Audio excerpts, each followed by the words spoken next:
నమస్కారం. ఈనాటి మన లోతైన విశ్లేషణకు స్వాగతం. ఈరోజు మనం ఒక ఆసక్తికరమైన అంశాన్ని డీప్ డైవ్ చేయబోతున్నాం. అవునండి, ఈ టాపిక్ బహుశా ఉద్యోగం చేసే ప్రతి ఒక్కరి భవిష్యత్తుకు సంబంధించింది. కరెక్ట్. ఈరోజు మన టేబుల్ మీద ఉన్న సోర్సెస్ చాలా ప్రత్యేకమైనవి. ఎంప్లాయీస్ ప్రావిడెంట్ ఫండ్ ఆర్గనైజేషన్ అంటే మనందరికీ తెలిసిన ఈపీఎఫ్ఓకి చెందిన అత్యంత కీలకమైన 239th central board of trustees agenda డాక్యుమెంట్లు మన దగ్గర ఉన్నాయి. ఈ సెంట్రల్ బోర్డ్ ఆఫ్ ట్రస్టీస్ అనేది బేసిక్గా ఈపీఎఫ్ఓకు సంబంధించిన అత్యున్నత నిర్ణయాత్మక మండలి కదా? అవును. పైకి చూడటానికి ఈ డాక్యుమెంట్లు కొంచెం బోర్ కొట్టించే ప్రభుత్వ అధికారిక పత్రాల్లా కనిపించవచ్చు. కానీ వీటిలో కోట్ల మంది ఉద్యోగులు కష్టపడి దాచుకున్న డబ్బుల గురించి తీసుకున్న సంచలన నిర్ణయాలు ఉన్నాయి. నిజమే. మన లక్ష్యం కూడా ఈ సంక్లిష్టమైన వివరాల నుండి అత్యంత ముఖ్యమైన విషయాలను వెలికి తీయడమే. దీని కాస్త వెదమరిచి చూద్దాం. సాధారణంగా ఈపీఎఫ్ఓ అనగానే ప్రతి నెల జీతంలో కొంత డబ్బు కట్ చేసుకుని దాచిపెట్టే ఒక పాతకాలపు సంస్థ అనే ముద్ర ఉంది. కానీ డాక్యుమెంట్స్ చూస్తే ఆ అభిప్రాయం పూర్తిగా మారిపోతుంది. ఎగ్జాక్ట్లీ. అది కేవలం డబ్బులు దాచుకునే ప్రభుత్వ సంస్థ మాత్రమే కాదు, అది ఒక భారీ టెక్నాలజీ దిగ్గజంగా మారుతున్నట్లు ఇందులో స్పష్టంగా కనిపిస్తోంది. ఇక్కడ అత్యంత ఆకర్షణీయమైన విషయం ఏమిటంటే ఈ అజెండా డాక్యుమెంట్లు కేవలం అడ్మినిస్ట్రేటివ్ లెక్కల గురించి చెప్పడం లేదు. మరి దేని గురించి చెబుతున్నాయి? 2026 నాటికి భారతీయ ఉద్యోగులు తమ సామాజిక భద్రతను అంటే సోషల్ సెక్యూరిటీని ఏ స్థాయిలో అనుభవించబోతున్నారో తెలిపే ఒక క్లియర్ బ్లూ ప్రింట్ ఇది. అంటే టెక్నాలజీని వాడుకుని ఒక ప్రభుత్వ సంస్థ తనను తాను పూర్తిగా మార్చుకుంటోందన్నమాట. అసలు ఈ అంశం గురించి మనం ఎందుకు తెలుసుకోవాలి అని గమనిస్తే, ఉద్యోగం చేసే ప్రతి ఒక్కరికి ఒక పిఎఫ్ అకౌంట్ ఉంటుంది. అవును, ఆ డబ్బుని తీసుకునే విధానం కానీ దాని మీద వచ్చే వడ్డీ కానీ అందరికీ చాలా అవసరమైన విషయాలు. అందుకే మనం ముందుగా ఈ అద్భుతమైన సాంకేతిక విప్లవం గురించి మాట్లాడుకుందాం. డాక్యుమెంట్లలో ఈపీఎఫ్ఓ 3.0 లేదా సిటీస్ 2.0 అనే కొత్త ఐటీ ప్రాజెక్ట్ గురించి చాలా వివరంగా ఉంది. Cities 2.0 correct. సీడాక్ సంస్థ ఈ సెంట్రలైజ్డ్ డేటాబేస్ని అభివృద్ధి చేస్తుంది. అసలు ఈ కొత్త టెక్నాలజీ బ్యాక్గ్రౌండ్ ఏంటో కొంచెం వివరిస్తారా? యాక్చువల్గా గతంలో ఈపీఎఫ్ఓ సిస్టమ్ అంతా డీసెంట్రలైజ్డ్గా ఉండేది. అంటే క్లెయిమ్స్ సెటిల్ అవ్వడానికి, డబ్బులు బదిలీ అవ్వడానికి నెలల సమయం పట్టేది.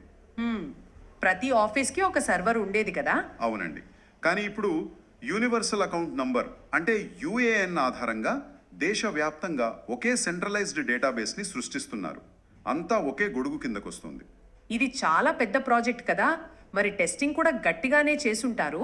ఖచ్చితంగా. యూజర్ యాక్సెప్టెన్స్ టెస్టింగ్ అంటే యూఏటి సమయంలోనే దాదాపు 700 లోపాలను ముందుగానే గుర్తించి పరిష్కరించారు. 700 బగ్స్నా? సిస్టమ్ను ఎంత పకడ్బందీగా మారుస్తున్నారో అర్థమవుతోంది. అవును.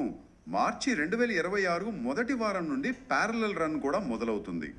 పాత సిస్టమ్, కొత్త సిస్టమ్ రెండూ ఒకేసారి రన్ చేస్తారు, ఎక్కడా డేటా మిస్ అవ్వకుండా. టెక్నాలజీ అప్డేట్స్ అనగానే నాకు ఈ డాక్యుమెంట్స్లోని ఒక పాయింట్ చూసి నిజంగా మైండ్ బ్లాంక్ అయింది. ఆ యూపీఐ క్లెయిమ్స్ గురించే కదా మీరు చెప్పేది? ఎగ్జాక్ట్లీ. భవిష్యత్తులో 25,000 రూపాయల వరకు యూపీఐ ద్వారా క్లెయిమ్ సెటిల్మెంట్ చేయడం అనే ప్రతిపాదన ఒక వావ్ ఫ్యాక్టర్ అని చెప్పాలి. నిజమే. ఒకసారి ఊహించుకుంటే మనం కిరాణా కొట్టులో ఫోన్ పే లేదా గూగుల్ పే చేసినంత సులభంగా పిఎఫ్ డబ్బులు డ్రా చేయొచ్చు. అత్యవసర సమయంలో మన అకౌంట్లోకి యూపీఐ ద్వారా డబ్బులు రావడం అంటే అది చాలా పెద్ద రిలీఫ్. ఇది టెక్నాలజీని సామాన్యుడి రోజువారీ అవసరాలకు ఎలా వాడొచ్చో చెప్పడానికి బెస్ట్ ఎగ్జాంపుల్. దీంతో పాటు మరికొన్ని యూజర్ ఫ్రెండ్లీ మార్పులు కూడా వస్తున్నాయి. ఈ నామినేషన్ గురించి కదా? అవునండి. మునుపిది చాలా పెద్ద తలనొప్పిగా ఉండేది. ఇప్పుడు సభ్యులు లాగిన్ అయినప్పుడు సాఫ్ట్ రిమైండర్స్ వస్తాయి. అంటే స్కిప్ చేయొచ్చా? 5వ సారి లాగిన్ అయ్యేసరికి మాత్రం అది మ్యాండేటరీ అంటే తప్పనిసరి అవుతుంది.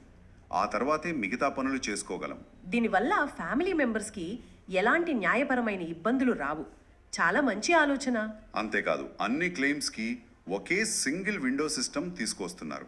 మనం అవసరం చెబితే సిస్టమే ప్రాసెస్ చేస్తుంది. ఇక్కడే విషయం మరింత ఆసక్తికరంగా మారుతోంది.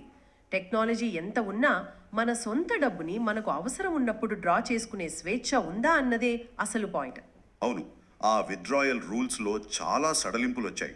ఒకప్పుడు ఫండ్స్ ముట్టుకోవాలంటే ఎన్నో రకాల కండిషన్స్, ఎంతో డాక్యుమెంటేషన్ ఉండేది కదా. ఇప్పుడు ఆ నిబంధనల సడలింపు గురించి వింటే ఆశ్చర్యం కలుగుతోంది. ఆ గణాంకాలను మనం గమనిస్తే ప్రభుత్వ ఆలోచన విధానంలో వచ్చిన భారీ మార్పు అర్థమవుతుంది. కేవలం రూల్స్ మార్చడం కాదు, ఉద్యోగుల అత్యవసరాలను వాళ్ళు అర్థం చేసుకున్నారు. అవును, ఉదాహరణకు అనారోగ్యం వస్తే ఇప్పుడున్న బ్యాలెన్స్లో ఏకంగా 75% వరకు డ్రా చేసుకోవచ్చని డాక్యుమెంట్లలో ఉంది.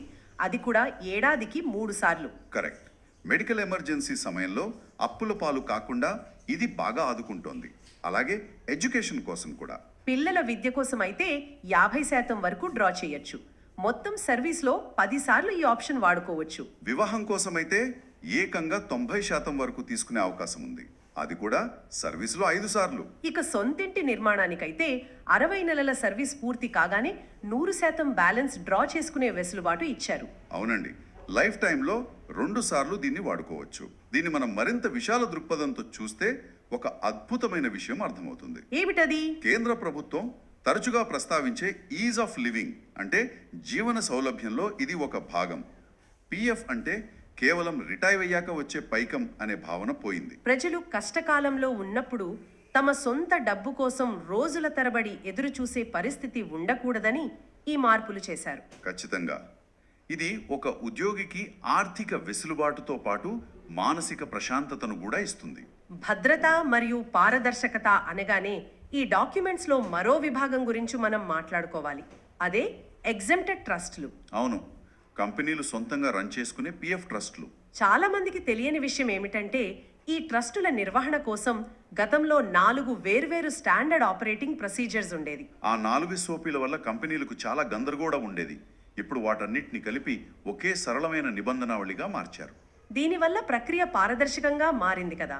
అయితే పెట్టుబడుల్లో నష్టం వస్తే ఎలా అనే డౌట్ వస్తుంది. ఇక్కడే డాక్యుమెంట్లలో ఒక ఇంట్రెస్టింగ్ పాయింట్ ఉంది. అదే రిస్క్ బేస్డ్ ఆడిట్.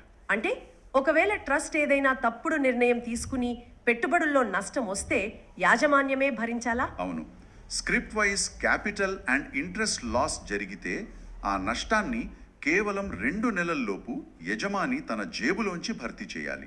కేవలం 2 నెలల్లోపా? ఇది చాలా కఠినమైన రూల్. దీనివల్ల ఉద్యోగుల డబ్బుకు చాలా భద్రత దొరుకుతుంది. జవాబుదారీతనం అనేది చాలా ముఖ్యం కదా. ఇక పెట్టుబడుల పనితీరు చూస్తే ఈపీఎఫ్ఓ రుణ ఆధారిత అంటే డెట్ పెట్టుబడుల కోసం ఎస్బీఐ మరియు యూటీఐ వంటి పోర్ట్ఫోలియో మేనేజర్లను వాడుతుంది. వాళ్ళ రాబడులు కూడా స్థిరంగానే ఉన్నాయి కదా డాక్యుమెంట్ల ప్రకారం? అవునండి, ఎస్బీఐ ద్వారా 7.34% రాబడి రాగా యూటీఐ 7.32% లాభాలను తెచ్చింది. ఈ నంబర్స్ బాగానే ఉన్నాయి, కానీ ఖర్చుల విషయంలో వాళ్ళు తీసుకున్న నిర్ణయం ఇంకా బాగుంది. మీరు పోర్ట్ఫోలియో మేనేజర్ల తగ్గింపు గురించే కదా చెప్తున్నారు? అవును, మేనేజర్ల సంఖ్యను 5 నుండి 4కి పరిమితం చేశారు. దీనివల్ల సంస్థకు ఏకంగా 239 కోట్ల రూపాయలు ఆదా అయ్యాయట. అద్భుతం కదా. ఫైనాన్షియల్ మేనేజ్మెంట్లో ఇదొక గొప్ప వ్యూహం. ఆదా అయిన ఈ కోట్లాది రూపాయల ఖర్చు పరోక్షంగా ఉద్యోగుల ఖాతాలకే చేరుతుంది. టెక్నాలజీ నిబంధనలు ఇవన్నీ ఒక ఎత్తైతే తెర వెనక అసలు ఈ భారీ వ్యవస్థను నడపడం గురించి చదివితే చాలా ఆశ్చర్యం వేస్తుంది. అవును, అడ్మినిస్ట్రేషన్ మరియు నియామకాల గురించి చాలా వివరంగా రాశారు. ఒక్క ఎగ్జామ్ నిర్వహించడానికి ఈపీఎఫ్ఓ ఏటా 42 కోట్లు ఖర్చు పెడుతోందట. ఒక్కో అభ్యర్థికి ప్రిలిమ్స్కి 475 రూపాయలు, మెయిన్స్కి 593 రూపాయల 50 పైసలు చొప్పున చెల్లిస్తున్నారు. పాత ఏజెన్సీ ఎన్టీఏ మే 2025లో తప్పుకోవడంతో కొత్తగా బ్యాంకింగ్ ఎగ్జామ్స్ నిర్వహించే ఐబీపీఎస్తో ఒప్పందం కుదుర్చుకున్నారని డాక్యుమెంట్లలో ఉంది. అది కూడా నవంబర్ 2025 నుండి. ఇంత భారీ ఆపరేషన్స్ నడపాలంటే ఇలాంటి పక్కా సంస్థల అవసరం ఉంది. దీంతో పాటు జమ్మూ కాశ్మీర్ సిబ్బంది విలీనం కూడా ఒక పెద్ద టాస్క్ వాళ్ళకి. ఆ విలీన ప్రక్రియ చాలా క్లిష్టమైనది కదా. అవును, డాక్యుమెంట్లలో నజీర్ అహ్మద్ భట్, మహమ్మద్ సాదిక్ లాంటి అధికారుల పే స్కేల్స్, సీనియారిటీల ఫిక్సేషన్ గురించి చాలా డీటెయిల్డ్గా ప్రస్తావించారు. అది మే 2022 నియమాల ప్రకారం వాళ్ళని సెంట్రల్ సిస్టంలోకి మార్చడం గురించే కదా. అవునండి, సంస్థాగత విలీనంలో ఒక ఉద్యోగికి కేంద్ర వ్యవస్థలో ఏ పోస్ట్ ఇవ్వాలి, ఏ జీతం ఇవ్వాలి అనే కఠినమైన నిర్ణయాలు తీసుకోవడం తప్పనిసరి. అంటే దీని అర్థం ఏమిటి? సంస్థ లోపల ఇంత భారీ స్థాయిలో మార్పులు జరుగుతున్నాయి. మరి బయట ఉన్న కంపెనీలకు ఎలాంటి స్కీమ్స్ వస్తున్నాయో ఇందులో ఏమైనా ఉందా? ఉంది. ఒక ఆసక్తికరమైన ఆమ్నెస్టీ పథకం గురించి చర్చించారు. దాని పేరే విశ్వాస్. విశ్వాస్ ఇది నవంబర్ 1, 2025 ప్రారంభమైంది కదా. Employee enrolment scheme. అవును, పిఎం వికసిత్ భారత్ రోజ్గార్ యోజన కింద ఈ స్కీమ్ని తెచ్చారు. గతంలో ఎవరైతే తమ ఉద్యోగుల వివరాలను సరిగ్గా నమోదు చేయలేదో వాళ్లకు ఇదొక అవకాశం. అంటే ఎలాంటి భారీ పెనాల్టీలు లేకుండా అధికారికంగా నమోదు చేసుకోవచ్చు అన్నమాట. కరెక్ట్. దీనివల్ల లక్షలాది మంది కార్మికులకు అధికారికంగా పిఎఫ్ ప్రయోజనాలు అందుతాయి. వ్యవస్థ అందరినీ కలుపుకొని పోయేలా దీన్ని డిజైన్ చేశారు. చాలా మంచి పరిణామం ఇది. మరి హయ్యర్ పెన్షన్ వివాదం గురించి ఏమైనా ఉందా? దాని మీద చాలా గందరగోళం ఉంది కదా. హయ్యర్ పెన్షన్, దాన్నే డాక్యుమెంట్లలో పిఓహెచ్డబ్ల్యూ అని పిలుస్తున్నారు. కొన్ని జోన్లలో ఇప్పటికీ సుమారు 2,95,000 పైచులుకు కేసులు ఫైనలైజ్ అయ్యాయని నివేదించారు. చాలా పెద్ద సంఖ్య ఇది. కానీ న్యాయపరమైన సవాళ్లు కూడా ఉన్నాయి కదా. అవును. 2014కి ముందు రిటైర్ అయిన వారి విషయంలో ఆ న్యాయపరమైన సవాళ్లను వాళ్ళు చాలా సమతుల్యంగా డీల్ చేస్తున్నారు. ఎవ్వరికీ అన్యాయం జరగకుండా అడుగులు వేస్తున్నారు. మొత్తానికి ఈ 239వ సిబిటి డాక్యుమెంట్స్ని విశ్లేషిస్తే అర్థమయ్యేది ఒక్కటే. ఒకప్పుడు ఫైళ్ల కుప్పల మధ్య ఉన్న పాతకాలపు సిస్టమ్ నుండి అత్యంత ఆధునాతన సిటిఎస్ 2.0 పోర్టల్ దిశగా ఈపీఎఫ్ఓ వేస్తున్న అడుగులు చాలా అభినందనీయం. నిజమే. ఇచ్చే మార్పులు చూస్తుంటే ఆశ్చర్యం వేస్తుంది. ఇదంతా వింటుంటే ఇదొక ముఖ్యమైన ప్రశ్నను లేవనెత్తుంది. ఏంటా ప్రశ్న? ఈపీఎఫ్ఓ ఒకే కేంద్రీకృత డేటాబేస్ అంటే యుఏఎన్తో క్లెయిమ్స్ను యూపీఐ ద్వారా ఇంత వేగంగా ప్రాసెస్ చేయగలిగితే భవిష్యత్తులో ఈ భారీ డేటాబేస్ కేవలం పిఎఫ్ ఉద్యోగులకే పరిమితం అవుతుందా? అంటే మీ ఉద్దేశ్యం దేశంలోని ప్రతి పౌరుడికి వర్తించే యూనివర్సల్ బేసిక్ ఇన్కమ్ లేదా ఒక సమగ్ర జాతీయ సామాజిక భద్రతా నెట్వర్క్కు ఈ వ్యవస్థ పునాదిగా మారుతుందా? ఇది నిజంగా మనం ఆలోచించాల్సిన విషయం. చాలా గ్రేట్ థాట్ ఇది. డిజిటల్ యుగంలో మన ఆర్థిక భద్రత ఎలా మారుతోందో గమనిస్తూ ఉండాలని ఈరోజు మన డీప్ డైవ్లో అర్థమైంది.